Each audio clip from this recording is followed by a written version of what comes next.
Bonsoir à tous et bienvenue dans ce magazine des femmes. Celle qui nous intéresse ce soir évolue dans le secteur des mines. Elle, c'est Djenab Camara. Elle est la fondatrice de la structure Women in Mining. Avec elle, je pense qu'on va devoir parler de beaucoup de choses, comme quoi les femmes sont réellement engagées où qu'elles se trouvent. Bonsoir et bienvenue. Nous voilà donc sur ce plateau avec celle, je vous le disais, qui nous intéresse, Djenab Camara. Bonsoir. Bonsoir, Maria. Très bien habillée, ça sent la femme d'affaires. Merci beaucoup. Alors pour commencer, on va partir avec votre structure, Women in Mining. Pourquoi?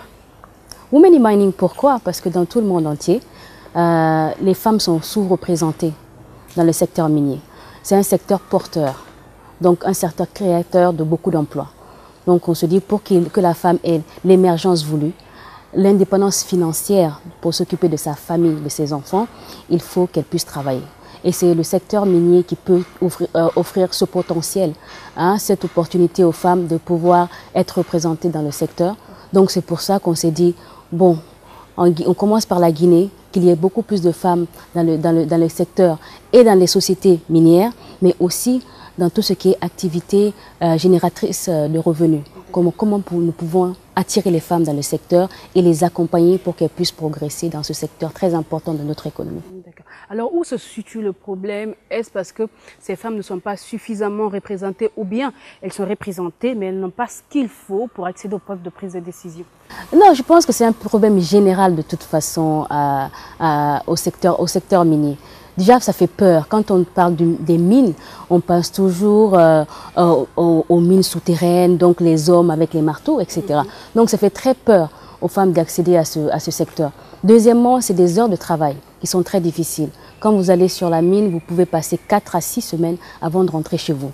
Donc, c'est très difficile aux femmes qui sont dans des foyers de laisser leur famille, les maris, les enfants derrière pendant 4 à 6 semaines pour aller sur un site minier. Et troisièmement, c'est vrai que les femmes ne se spécialisent pas non plus dans le secteur. Donc la plupart des femmes, comme vous savez, c'est surtout les branches générales ou économie, etc.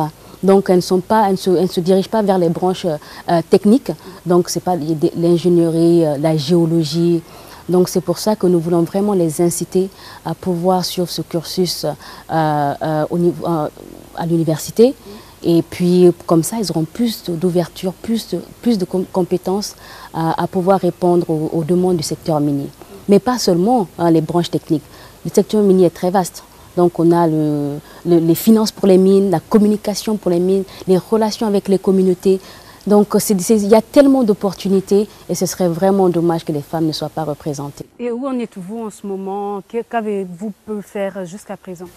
Donc depuis le mois de mars 2014, nous avons lancé cette organisation en organisant un forum qui a eu à peu près 120 participants et participantes. Donc où nous avons déjà cadré vers l'état des lieux, où est-ce que nous en sommes et qu'est-ce que nous pouvons faire. Donc il y a eu des discussions, il y a eu des présentations de femmes dans le secteur. Et dans le secteur, c'était une première. Donc vraiment c'était un forum très professionnel. Ce n'était pas un forum pour venir parler de la généralité, mais on était très spécifique. Vous avez des femmes qui sont directrices de banques, qui sont venues pour dire quelles sont les opportunités pour se formaliser dans le secteur minier. Parce qu'il y a beaucoup de femmes qui sont dans l'informel, dans le secteur artisanal. Donc c'est bien, il faut les accompagner, il faut les structurer. Parce que la femme guinéenne, elle est très entreprenante, elle a toujours été entreprenante. C'est pour ça qu'on dit, souvent j'ai dit aux gens, oui, il faut pas, on dit esprit d'entrepreneuriat, il faut accompagner les femmes en esprit d'entrepreneuriat. Les femmes guinéennes sont très entreprenantes, depuis toujours, c'est nous qui soutenons la famille. Tout ce qu'il nous faut, c'est nous structurer pour que nous puissions faire partie de l'économie de notre pays. Donc c'est ce que nous avons débattu lors de ce forum. Et aussi le renforcement des capacités des femmes. C'est bien beau de dire oui, nous voulons des femmes à des postes de responsabilité. Il faut qu'elles soient capables. Il faut vraiment qu'elles soient capables. Mais pour cela, il faut les accompagner. C'est comme tout le monde. On peut avoir les compétences académiques, mais le monde du travail, c'est autre chose. C'est pour ça que nous avons mis en place un programme de mentorat. Donc, donc nous identifions des femmes qui ont de l'expérience et dans le secteur minier en tant que salariés et aussi en tant qu'entrepreneurs. Et les mettre en rapport avec les jeunes filles qui commencent dans le secteur, qui ne connaissent pas encore les rouages du secteur, pour pouvoir les guider, les orienter, afin qu'elles puissent progresser dans leurs entreprises. Parce que pour nous, c'est très important d'avoir des modèles. dans les secteurs spécifiques. Donc c'est pour ça que nous pensons que c'est très important de pouvoir, l'accompagnement est très très important pour pouvoir progresser dans ce secteur. Alors elle le disait tout à l'heure, cette structure a été lancée en mars et il y avait un forum, vous avez profité de ce lancement pour faire le forum.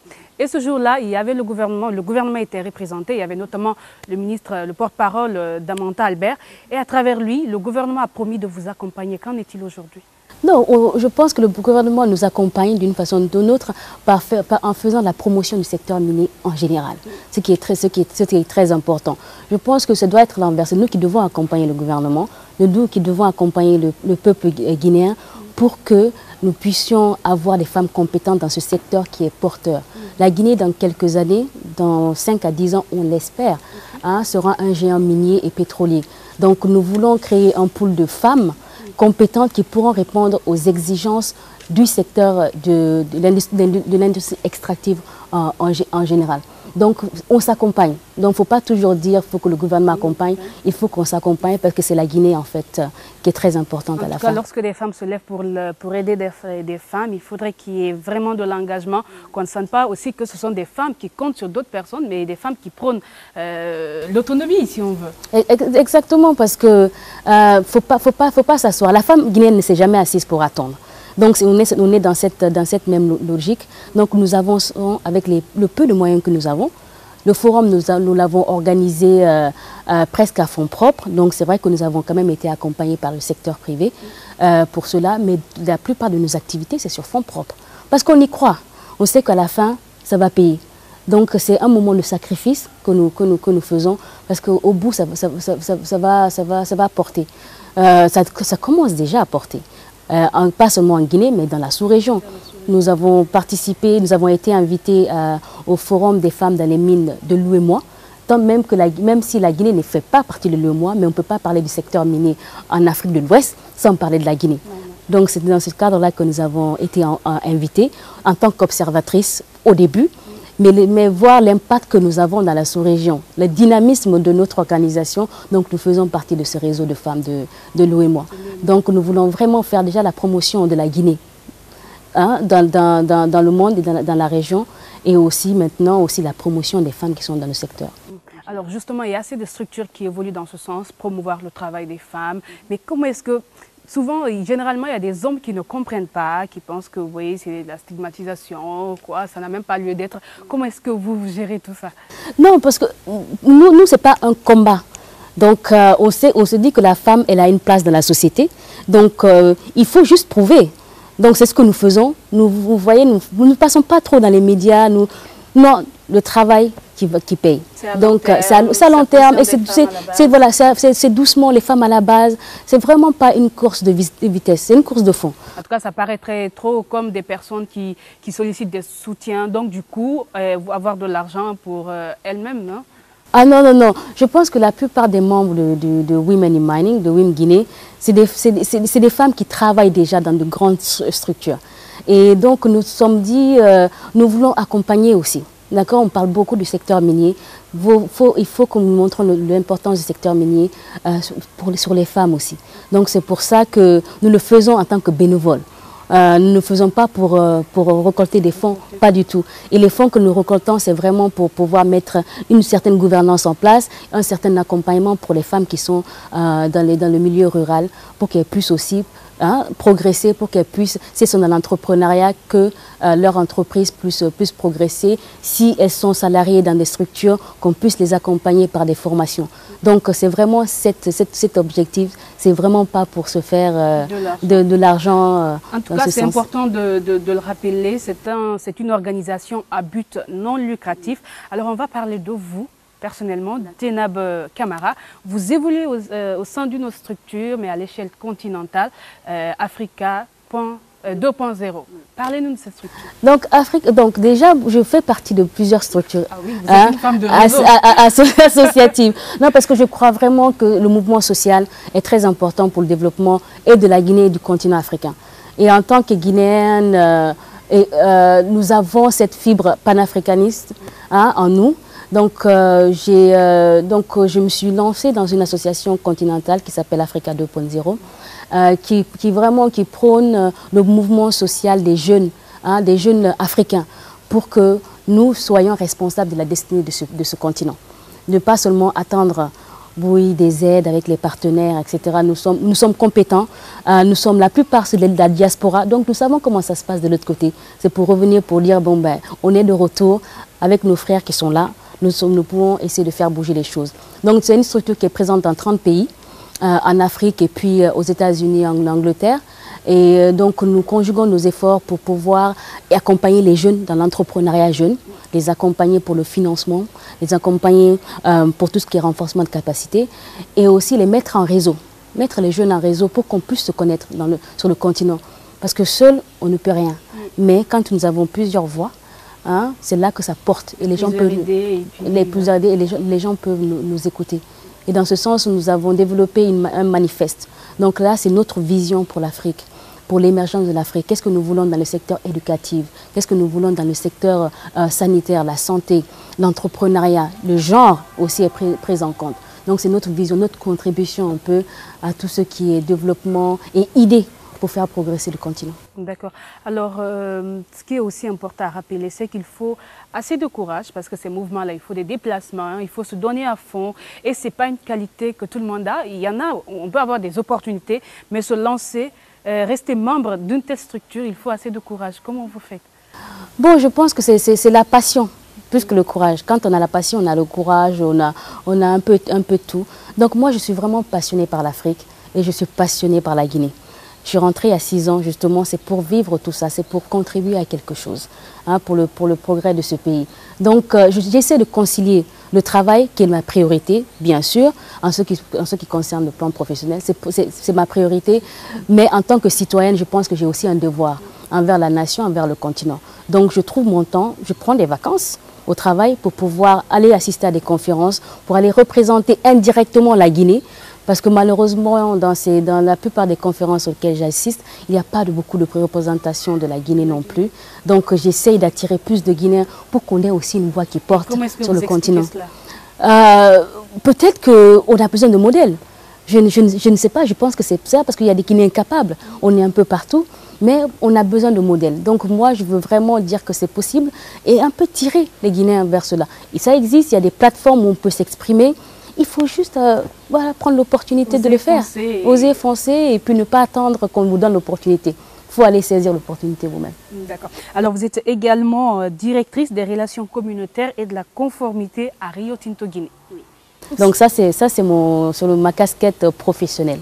Donc j'évolue dans cette structure, donc responsable de tout ce qui est relation entre la société et les communautés riveraines et de l'investissement social de cette compagnie.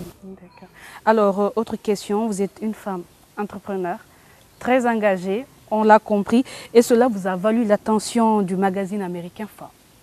Oui, donc je pense que c'est grâce à tous mes déplacements dans ces conférences et aussi Africa 2.0 qui a créé cette plateforme pour que chacun puisse s'exprimer. Donc avec le projet Ebola, donc on a donné, donc l'Africa 2.0 m'a donné cette plateforme pour que je puisse en tant que Guinéenne parler de ce fléau, de cette crise que nous traversons dans notre pays. Parce que la plupart des médias ou des experts qu'on entend, c'est des gens qui ne sont pas là. Ils se disent experts d'Ebola, oui certes du point de vue médical, mais il y a des aspects très importants, culturels, traditionnels, qu'il faut prendre en compte dans la lutte contre Ebola. Donc c'est dans ce cadre-là que le magazine Forbes a bien voulu me contacter pour pouvoir apparaître dans leur article sur les faces africaines qui se battent pour vaincre cette maladie. Okay, alors depuis aujourd'hui, quelle est la nouveauté par rapport à Forbes? Vous concernant toujours, il y a du nouveau? Est-ce que vous envisagez des déplacements? Comment vous faites? Je continue les déplacements. Ça fait, comme je dis, ça fait 6 ans que je fais les déplacements. Voilà, c'est pas quelque chose de nouveau, mais peut-être que c'est maintenant que je me dis, oui, le travail sur le terrain est fait. Il faut aussi qu'on montre aux autres qu'en Guinée, les choses bougent. Il y a des Guinéens, il y a des citoyens qui font des choses par passion, par patriotisme. Et il faut aussi le montrer au monde entier. Ce n'est pas seulement Ebola, il y a beaucoup d'autres choses. Il y a beaucoup de talents en Guinée et qu'il faut exposer. Et c'est aussi important de le rappeler, elle est la première femme guinéenne à être citée dans ce magazine américain, très, très célèbre. J'espère que ce ne sera pas la dernière. Oui, donc j'incite vraiment et je vais en parler, qu'il y ait beaucoup plus de femmes guinéennes, plus de Guinéennes qui soient représentées dans les médias internationaux pour qu'on puisse dire en Guinée il y a beaucoup de choses, et en Guinée il y a des talents. Donc attirer aussi les investisseurs pour dire c'est possible, n'ayez pas peur de venir en Guinée. En tout cas, je ne sais pas, depuis des années qu'on parle de la Guinée assez comme ça, de cette sorte, c'est à cause de cette crise sanitaire. Je sais que vous aurez voulu que ça soit autrement, qu'on parle des modèles, de votre cas, de tout ce que la Guinée fait en bien en matière de développement. Mais je pense que c'est, en fait, toute chose, moi je prends toute chose comme une opportunité. Donc c'est certes une crise qui est très grave. D'accord? Mais c'est maintenant, en tant que Guinéens, qu'on va savoir comment profiter de cette crise pour que ce soit positif pour nous. C'est vrai que cette crise a exposé beaucoup de lacunes. Donc, ça peut peut-être être positif, qu'on puisse apprendre pour dire vraiment on a des lacunes dans ce sens, comment faire pour y remédier. Donc, pour moi, c'est certes une crise, mais aussi une grosse opportunité pour qu'on puisse avancer, pour qu'on puisse progresser dans le développement du pays. Alors, Djenab Camara, vous vous êtes aussi levé pour participer à la sensibilisation contre cette maladie. Vous avez une structure Zéro Ebola. C'est comme ça l'appellation, Zéro Ebola. Pour vous, dites-nous, qu'est-ce qui n'a pas manqué? Qu'est-ce qui n'a pas marché du moins depuis que nous vivons cette crise? C'est vrai, peut-être qu'on aurait dû en finir avec depuis. Selon vous, qu'est-ce qui n'a pas marché jusque-là? Moi, j'aime bien me focaliser sur ce qui marche. Ce qui marche déjà, c'est la mobilisation sociale. Ce qui marche, c'est que les gens se sont rendus compte que c'est vraiment une crise. Donc, il faut tous se lever. C'est vraiment, la crise, l'Ebola de 2014 est vraiment sans précédent. C'est la première dans l'histoire. Donc, c'est normal qu'il y ait eu peut-être quelques tâtonnements au début de tout le monde. C'est normal qu'on a pu essayer de trouver les meilleures manières. On a essayé des façons parce qu'on croyait fortement que ça allait marcher. Malheureusement, il y a certaines mesures qui ont marché, il y en a certaines qui n'ont pas marché. Et c'est normal. Donc, mais ce qui est rassurant, c'est que tout le monde maintenant est conscient qu'il faut travailler ensemble. Tout le monde doit se lever. Tout le monde doit répondre à l'appel du chef de l'État, à l'appel des partenaires, à l'appel des communautés pour dire il faut arrêter Ebola. Et c'est possible. On l'a vu au Sénégal, on l'a vu au Libéria. C'est possible de le faire. Il faut juste la volonté. Moi, ce qui n'a pas peut-être... voilà. Ce qui devrait être amélioré pour les prochaines fois, je pense que c'est l'implication de l'Union africaine et des Africains eux-mêmes. L'Union africaine qui ne s'est pas montrée très... par rapport même aux autres organisations internationales. Des Africains eux-mêmes. Donc quand je dis l'Union africaine, c'est tous les Africains. Donc je pense que la crise a commencé dans un pays africain, la Guinée. Et s'est répandue dans d'autres pays africains de la sous-région, Sierra Leone et Libéria. Et c'est dommage qu'on n'ait vraiment pas vu l'Union africaine aussi engagée dans cette lutte qu'elle aurait dû être. Donc j'attire leur attention pour les autres crises sur le continent. On demande en tant que citoyens qu'ils soient beaucoup plus réactifs que la crise de la 2014. Alors vous, votre structure, sur quoi est-ce que vous misez Donc nous, c'est la prévention surtout, mais pas la prévention dans les zones qui sont infectées. Nous nous focalisons sur les zones qui ne sont pas encore affectées par Ebola. Ok, pourquoi? Parce que tout le monde se bat pour contenir la maladie. Ce qui est normal, c'est la priorité. Il y a des maladies, c'est en train de prendre un peu de l'ampleur. C'est la priorité, il faut contenir dans les endroits où il y en a. Donc, mais puisque tout le monde ne peut pas faire la même chose, on s'est dit, nous allons aussi aider à la riposte en allant mettre un cordon sanitaire autour des préfectures où il n'y a pas encore un Ebola, pour qu'elles soient prêtes. Donc, déjà, qu'elles soient zéro Ebola, qu'il n'y ait pas Ebola, mais si elles ont un cas, qu'elles soient prêtes à pouvoir prendre ce cas en charge, donc contenir directement. Donc, c'est dans ce cas qu'on a lancé la campagne Zéro Ebola, qui est un partenariat pour l'instant entre Women in Mining et Africa 2.0, mais aussi nous appelons d'autres structures à se joindre à nous. Donc, nous pouvons avoir une certaine synergie pour aller soit lever des fonds pour contribuer aux initiatives locales, parce que je suis vraiment pour ça. mettre en exergue ce que nous faisons au niveau local, en Guinée, en Sierra Leone et au Libéria, parce que je couvre un peu les pays affectés. Donc pour que nous mettions toutes ces initiatives au devant et que nous ayons des fonds pour les réaliser sur le terrain. Donc c'est vraiment ça la campagne Zéro Ebola. Et nous avons été accompagnés et supportés par l'artiste sénégalo-américain, comme vous avez vu, Econ, qui est venu dans le cadre aussi de la sensibilisation Ebola. Il a été amené par notre ami KPC, la fondation de KPC, en partenariat avec Give One Project et puis les volontaires avec Monsieur Excellence Moustapha Naïté. Donc vraiment pour nous c'est une synergie. Donc Econ nous accompagne, et accompagne Zéro Ebola, accompagne la jeunesse guinéenne en général pour que nous puissions tous lutter contre ce fléau.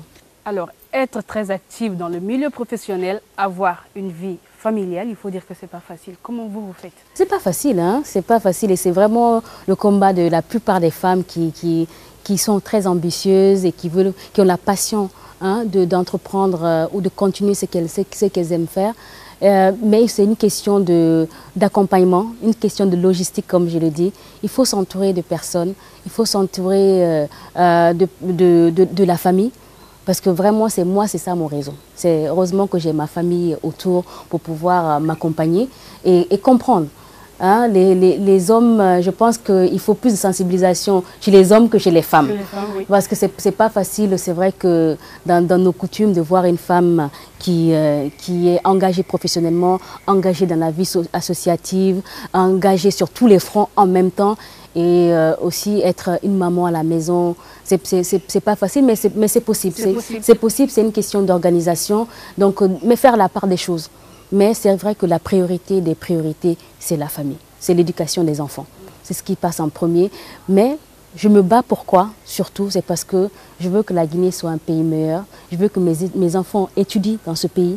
Je veux que mes enfants, quand ils sont malades, puissent aller dans les hôpitaux dans ce pays, pas tout le temps 1, 2, 3 à les amener en Occident pour se soigner ou bien aller les amener dans une école en Occident pour étudier. Donc moi c'est surtout ça qui m'anime en fait, c'est que la Guinée puisse être un pays émergent, un pays où nous pourrons être confortables, que les enfants puissent s'épanouir, avoir les meilleures éducations et puis avoir un meilleur système sanitaire. Alors, Djenab, un mot pour toutes ces femmes qui sont en train de vous suivre? Un mot, c'est que la femme guinéenne, il faut avoir confiance. C'est la première des choses, il faut avoir confiance en vous parce que vous avez tous les atouts du monde pour pouvoir progresser. Et il faut s'armer de beaucoup de courage, il faut s'armer de connaissances. Quand je dis connaissance, ce n'est pas seulement l'éducation à l'école. Il faut connaissance déjà, savoir ce que vous voulez faire et vous donner toutes les opportunités pour y arriver. Rien n'est impossible, rien n'est impossible et il faut surtout beaucoup de conseils. Écoutez les conseils, trouvez des mentors, trouvez des modèles qui pourront vous conseiller. Tout seul, on ne peut pas. Merci à vous, Djenab. Merci beaucoup de m'avoir invité. Et merci à vous pour votre attention. Ce n'est donc fini pour cet autre numéro de Questions de femmes. On se retrouve dans 2 semaines pour un nouveau numéro. Merci et bonne suite de programme sur Espace TV.